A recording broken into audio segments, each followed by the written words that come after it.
Selamat pagi, jumpa kembali dalam renungan harian GMI Ebenezer.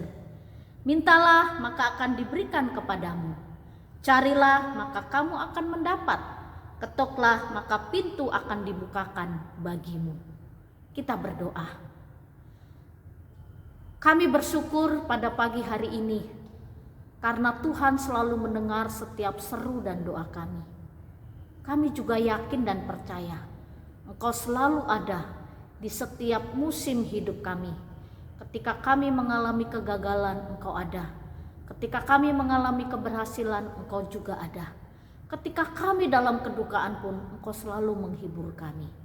Kami bersyukur ya Tuhan. Pagi ini kami akan mendengarkan firman-Mu, kiranya Tuhan menolong kami untuk kami dapat memahaminya. Di dalam dan demi Yesus Kristus kami berdoa dan mengucap syukur. Amin. Pagi ini kita akan bersama-sama merenungkan satu tema firman Tuhan. Tuhan peduli terhadap murid-muridnya. Bapak, Ibu, serta saudara-saudari, ada orang tua yang peduli terhadap anak. Tapi ada juga orang tua yang tidak peduli terhadap anak. Orang tua yang baik selalu memperhatikan dan memperdulikan anak. Meskipun anak sudah besar, mungkin sudah berkeluarga, sudah punya istri, sudah punya suami, tapi orang tua yang baik, perhatiannya, kasihnya tidak berubah. Orang tua yang baik memperhatikan perkembangan anak. Lalu orang tua yang baik juga selalu ingat anak. Ketika di rumah ada makanan enak, dia selalu katakan ini untuk anak-anak. Ketika mendapat berkat dari kantor atau dari tempat usaha bertambah rezeki, selalu orang tua yang baik selalu katakan, belilah apa yang anak suka supaya mereka menikmati berkat Tuhan juga. Nah, inilah gambaran orang tua yang baik, orang tua yang terus memperhatikan anak.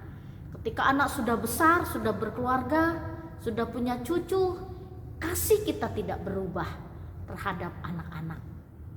Nah, kasih itulah yang Yesus berikan di tengah-tengah kehidupan pelayanannya terhadap murid-muridnya.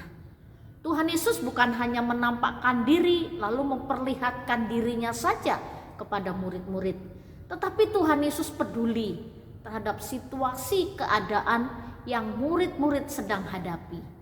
Di dalam Yohanes 21 ayat yang keempat sampai yang keenam demikian bunyi firman Tuhan. Ketika hari mulai siang, Yesus berdiri di pantai. Akan tetapi murid-murid itu tidak tahu bahwa itu adalah Yesus. Kata Yesus kepada mereka, "Hai anak-anak, adakah kamu mempunyai lauk pauk?" Jawab mereka, "Tidak ada." Maka kata Yesus kepada mereka, "Tebarkanlah jalamu di sebelah kanan perahu, maka akan kamu peroleh." Lalu mereka menebarkannya dan mereka tidak dapat menariknya lagi karena banyaknya ikan. Tuhan Yesus peduli terhadap situasi murid-murid yang mereka kembali lagi menjadi nelayan lalu tidak memperoleh ikan. Sebelum Tuhan Yesus mati dan bangkit pada hari yang ketiga, mereka punya pengalaman hidup yang sama. Dan ketika Tuhan Yesus bangkit, mereka punya pengalaman yang sama. Tuhan Yesus tetap peduli. Kasih-Nya tidak berubah. Bapak, Ibu, serta saudara-saudari, Tuhan Yesus peduli terhadap kebutuhan murid-murid, sehingga murid-murid mengalami keajaiban. Ketika mereka sedang mencari ikan tidak mendapat apa-apa, Tuhan katakan, "Tebarkanlah jalamu ke kanan." Dan mereka memperoleh banyak sekali ikan. Kasih Tuhan yang tidak berubah dahulu, sekarang, sampai selama-lamanya. Demikian juga kasih-Nya di tengah-tengah hidup kita tidak berubah. Kasih Tuhan tidak berubah dalam hidup kita.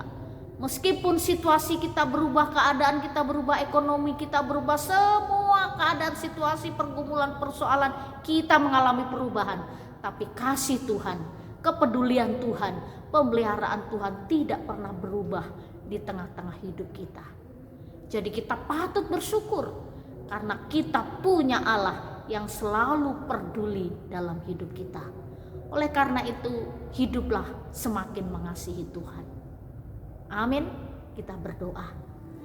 Terima kasih untuk firman-Mu pagi ini yang mengingatkan kepada kami bahwa Engkau selalu peduli, Engkau selalu ada, Engkau selalu memelihara dan memperhatikan hidup kami.